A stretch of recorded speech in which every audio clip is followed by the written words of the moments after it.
Ramsuratkumar ki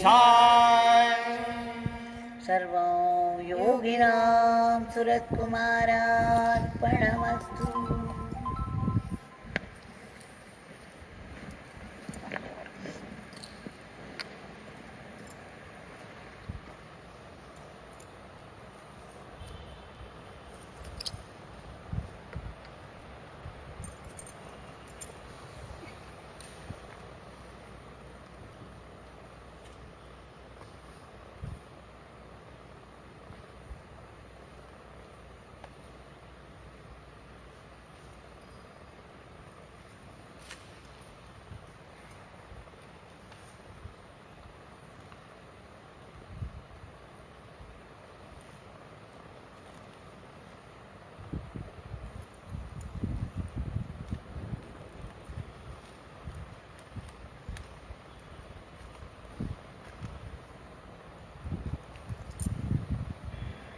We shall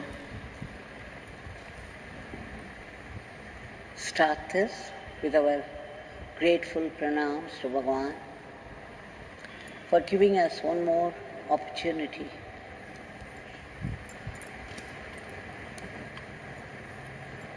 to sing His name.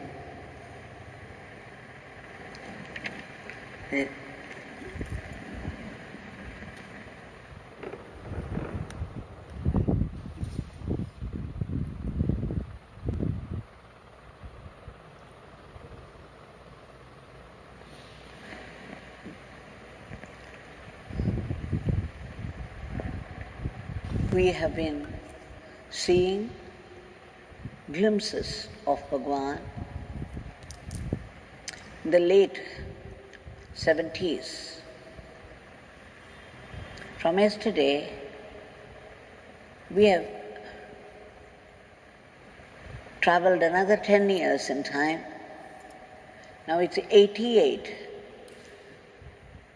when Sadhu Rangarajan visited Bhagwan. They have maintained a very good report of all that. Though we cannot say all those conversations, we shall see what is essential to us.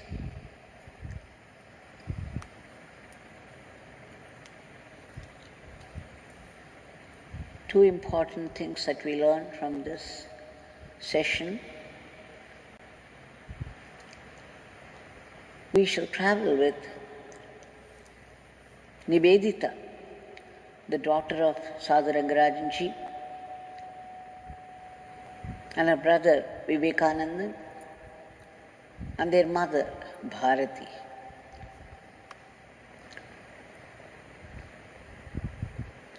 So when Bhagwan received them, it was September 1988, some day.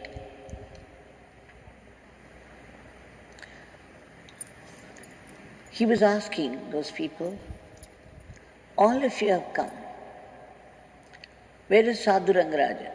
He is at home, Swami. If you people, all of you have come, who will feed him? Nivedita was only a high school student. She was doing her final year in the school, the 12th standard. She answered, Yogi will take care of you. Bhagwan laughed and said, but tell me, what food he is taking? They said he takes only liquid food because Bhagwan, the previous time when he had come, Bhagwan had said, Nivedita adds information. She says, he would manage for one day, but whatever he takes in his begging bowl, the coconut shell, he says, my father Sadhu Rangarajan ji says, that this will go to Bhagwan. He is taking food in the coconut shell given by Bhagwan, and the food that he takes in it will go straight to Bhagwan. This is what my father says. And my father also says, what I eat, what the sadhu eats, goes to Bhagwan in Thiruvanamalai. And whatever Bhagwan takes in his coconut shell will come to the sadhu. My father says like this, Swami. And then, surprisingly, you find Bhagwan agreeing. Yes, yes. All his things are mine, and all my things are his. What a declaration. Somebody should earn that. That Bhagwan should take liberties with them, calling them his own. Now, apparently it is only the coconut shell, the food taken in the coconut shell, going to Bhagwan. Now just in our condition, look at it a little more deeply. If we take food, offering it to Bhagwan, in that bhava, I am feeding Bhagwan, I am offering it to Bhagwan. You may have your plate right in the front and the food would have been served. It doesn't matter if Bhagwan's body is not around. We know that he is not just a body, he is far beyond it. So, when we take food, take morsel after morsel, saying, Yogi Ramsuratkumar Arpanam, Yogi Ramsuratkumar Arpanam. Just put it into your mouth and say, this must go to Yogi Ji. I am feeding Yogi Ramsuratkumar. This food that I take through my mouth is disappearing into his stomach. So with this bhava, if you keep taking food, then Bhagwan would say, yes, all his things are mine and all my things are his. We can still do that every day, offering every morsel of food to Bhagwan inside. He is seated right inside. And pray to him. And then offer it to him. Krishnarpanam, Ramarpanam, Yogi Ramsuratkumar Arpanam. Every morsel you take and offer it to him inside. And then see what happens. Bhagavad Gita says everything is Brahman. You take it to higher steps. The loftiest thought says that the food is Brahman. The one who offers it is Brahman. The one who takes it is Brahman. And the very act of taking and giving is Brahman. Brahmarpanam, Brahmahavir, Brahmagnav, Brahmanahutam, Brahmaiva tena gantavyam, Brahma karma samadhi. Even the karma, the act of taking, is he. There is only he. There is nothing else, no one else. Everything is he. Everything that you see is he, everything that you hear is he. He alone, nothing else, no one else. So just eating food from a plate can become a puja.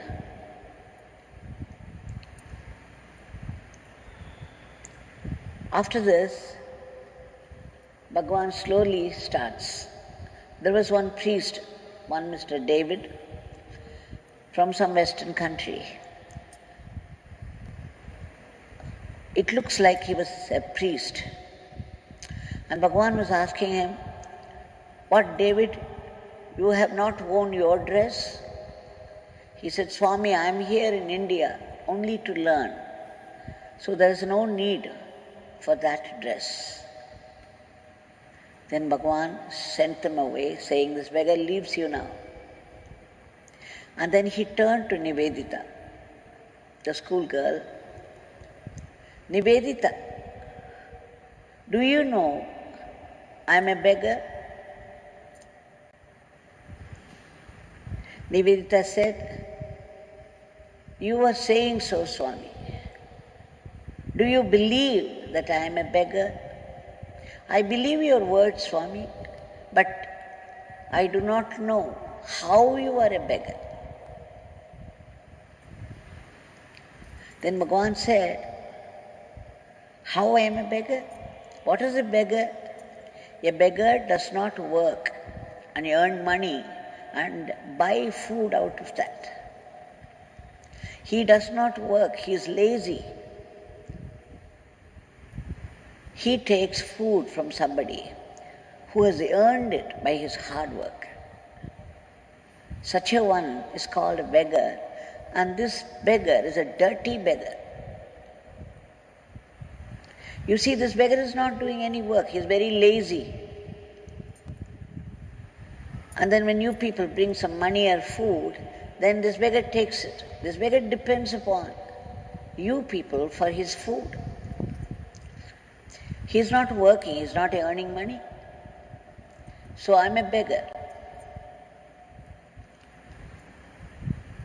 And then immediately, Nivedita was used to reading Shastras because her father had somehow she had learnt it from father and others who visited. So she says, the Shastras say that a Brahmin had, without taking anything, he has to do Veda Parayana, and that only for the peace of the world, for the welfare of the world. And of course, he will not earn money for that, but the whole society has to look after him. And since, Swami, you're working for the welfare of the world all the time,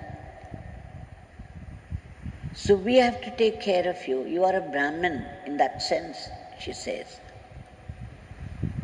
Bhagwan immediately says, oh, this beggar is no Brahmin, he is a Chandala. And then he laughs and laughs and laughs.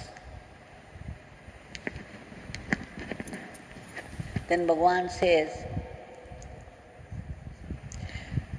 he doesn't stop at that. We do not know what thoughts ran in her because she has not mentioned them.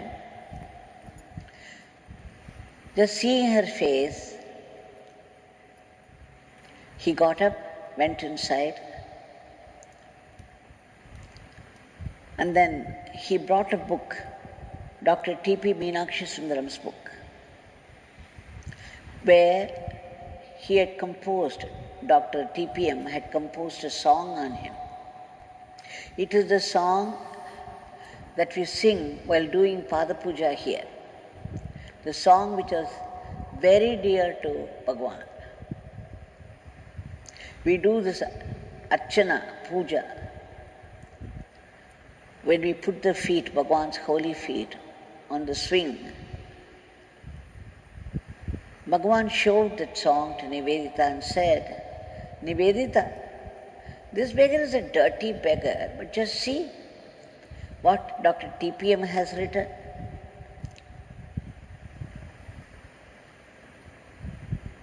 And then he says, Yadum tarum peru yachaka potri. See, Dr. TPM says, this beggar is all giving. And he is a beggar. He is a big beggar. Not great beggar, he is a big beggar. But he is all giving. He is giving whatever people ask for. This big beggar. You see, Dr. TPM has given this beggar certificate that this beggar is a big beggar. And he laughed and laughed and laughed. And of course everybody laughed with him, not knowing why he was laughing. And then Bhagwan showed another line there. It says,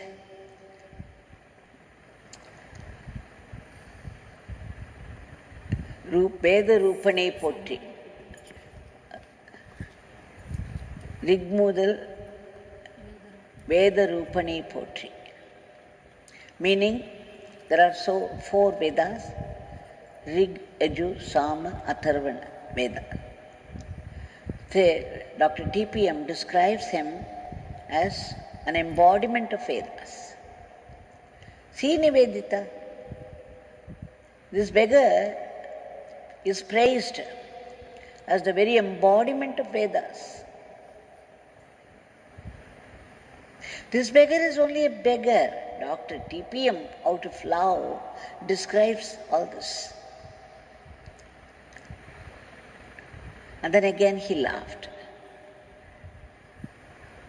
But I remember in one place, not in one place, whenever a situation developed which demanded a statement from him on Vedas, Bhagwan would say, Paramacharya is doing so much for Vedas. My father, Lord Krishna, has declared in Bhagavad Gita that he would come from time to time and protect the Vedas, protect beggars like this and the Vedas. So my father, Lord Krishna, is doing it, and Paramacharya is doing it. Paramacharya is doing so much for Vedas and Vedic pendants. This beggar is not doing anything. This beggar simply sits here. He is so lazy, he cannot even work. He simply sits here and talks about Vedas. Whereas Paramacharya is doing everything possible to save the Vedas and the Vedic pandits. This beggar is merely talking about it. And then he added, but my father says that he will put this beggar's words on Vedas to use. Just see, he's merely mentioning the protection of Vedas would help the very act. His words will not go waste. They have been powered by the self, the universal self. They carry the power of the self. Every word he utters. And therefore his very mentioning of the word protection of the Vedas, would serve, would help. So here he says, you see, Dr. T.P.M. has given another certificate. He says this beggar is the embodiment of Vedas. I remember at this point one more incident. When Bhagwan was giving darshan in old hall, in the beginning when the ashram started, there was no such huge Pradhan Mandir. There is the old darshan hall, the small one. Bhagwan was giving darshan. At the time, one American walked inside. He prostrated before Bhagwan and with folded hands he said, Swami, I am coming from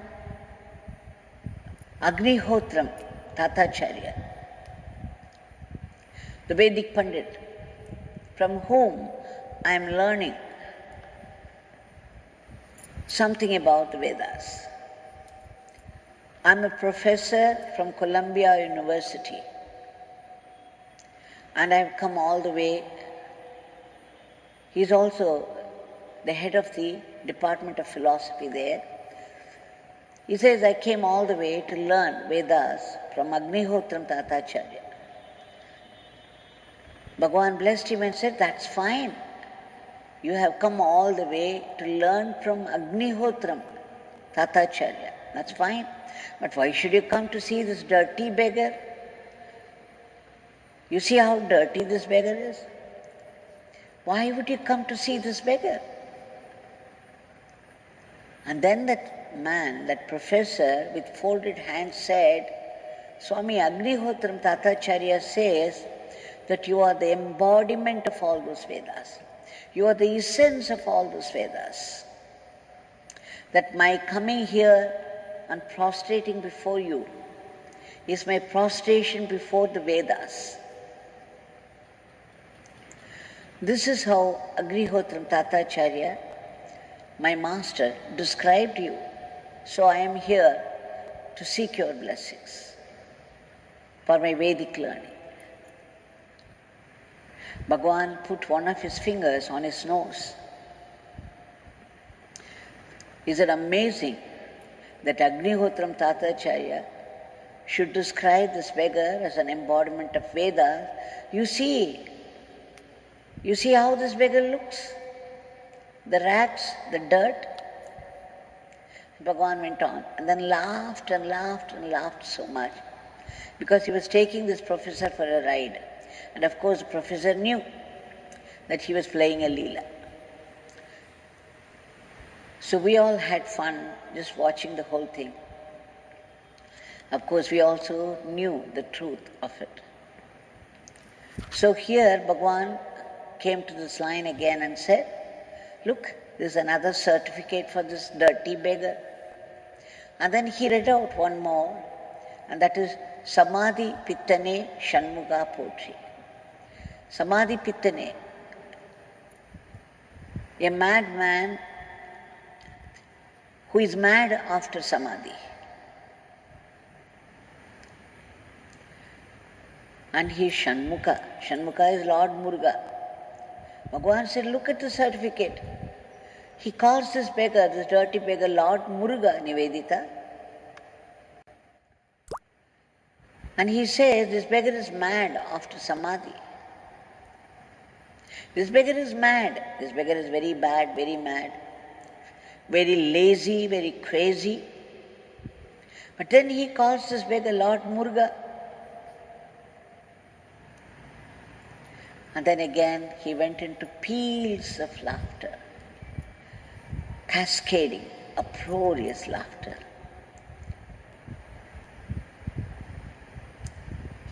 And then he finally ended up saying, Dr. TPM, out of love, has described this beggar like this because this beggar knows him only for the past 2 years. He has been in contact with this beggar only for the past 2 years.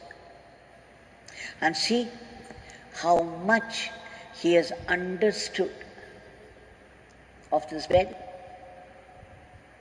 In 2 years, he has come to know so much about this beggar. Shri Kivaja also talks about this beggar the same way. And then he finished it with a statement, Nivedita, do not think that this beggar is confined to this body. This beggar is beyond all this. Wherever people are, whenever they call this beggar would rush help to them. My father would rush help to them. Nivedita, know that this beggar is not confined to this body. So everybody was listening to it with rapt attention.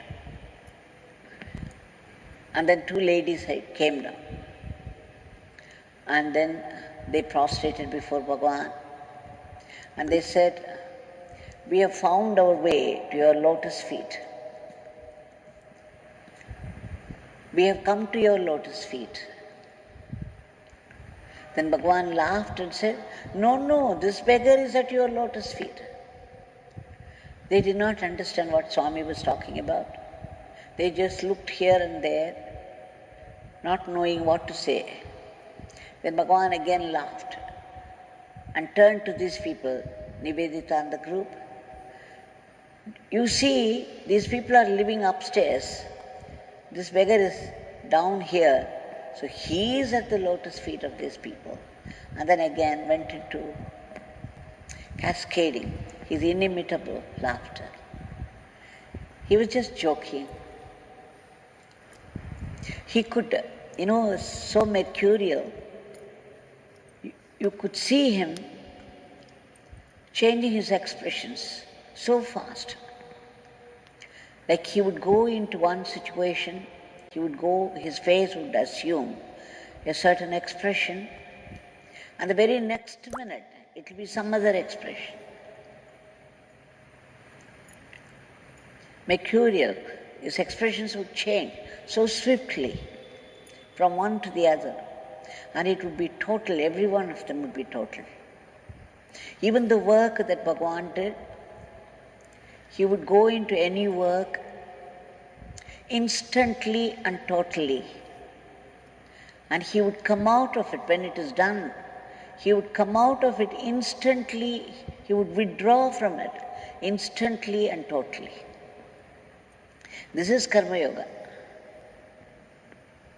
Whereas what we do, we would be thinking about the work that we have done and the way we have left it unfinished, or the mistakes that we have committed while doing the work, or somebody would have passed some comment, and we would be thinking of those comments and reacting to them, this and that. But I had always observed, when Bhagwan was working, visible to all of us, it was always instant and total concentration on some work, an instant and total withdrawal from the work. After that, when work is over, you should not talk about that work. Next, next, next. Bhagwan is that embodiment of the totality, and that Bhagwan is here right in front of us.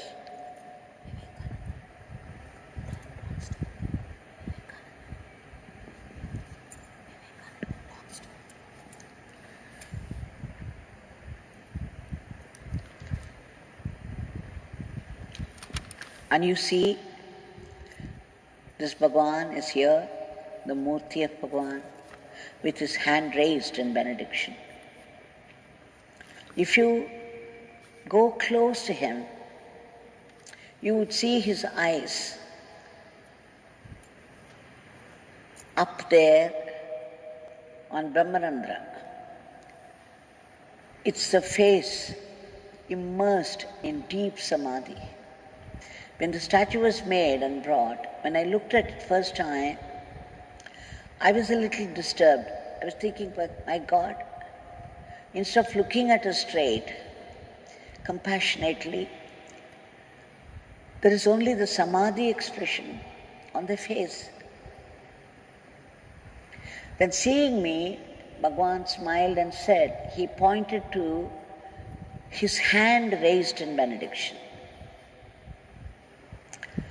Then suddenly it flashed, oh, even though he is in deep samadhi all the time, he is the very self, the ultimate truth, the ultimate awareness, the self, the universal self. He has raised his hand in compassion,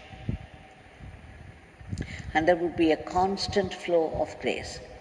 Samadhi pittane shanmuga poti. Next time when you people come here, you can have a close look at the face of Bhagwan's Murti and see how deeply he is in samadhi. And yet, one hand is raised in benediction, constantly blessing people. At that time, Vivekanandan is Sadhu Rangarajan's son. He had gone round the mountain with his friends. When he came inside and prostrated to Bhagwan, there was a stick. He always carried a stick, a coconut shell, a stick, and a country fan. He took that and then gave him a beating on the back, smiled, We do not know whether he did it playfully or he really did it. But after that he said, Vivekananda, this beggar gave you a beating. Now you come and sit here. So I made him sit by his side and then said, he put his hand on his back and started to stroke, saying, is there pain? This beggar gave you a beating. Is there pain, Vivekananda? Vivekananda was saying, shaking his head, no, Swami. No, it must be paining. This beggar gave a hard beating. And then he said something that we all have to learn from. He said, this morning there was this dog, Sai Baba, was there sitting by his side. Bhagwan looked at Sai Baba and said, do you know what happened this morning?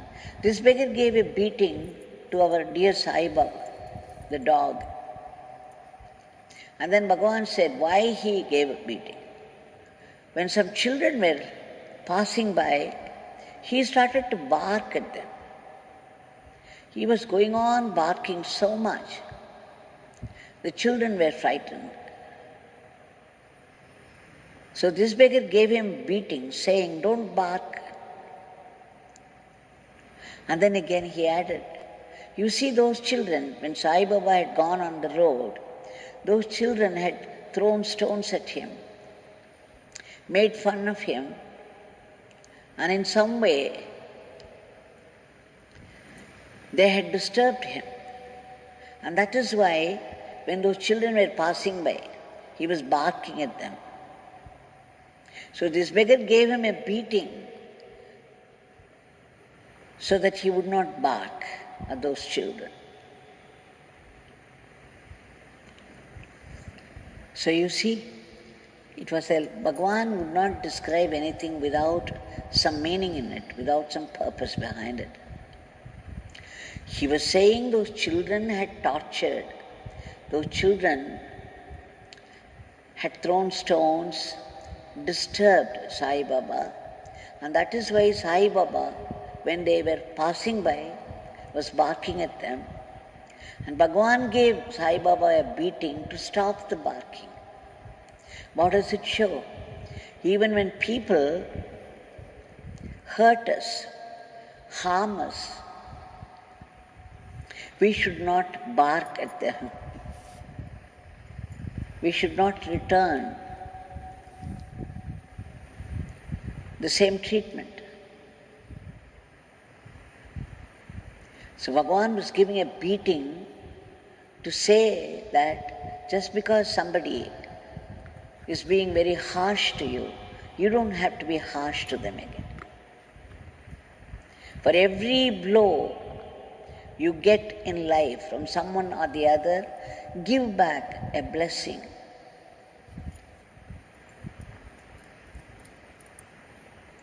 What a lesson for us all.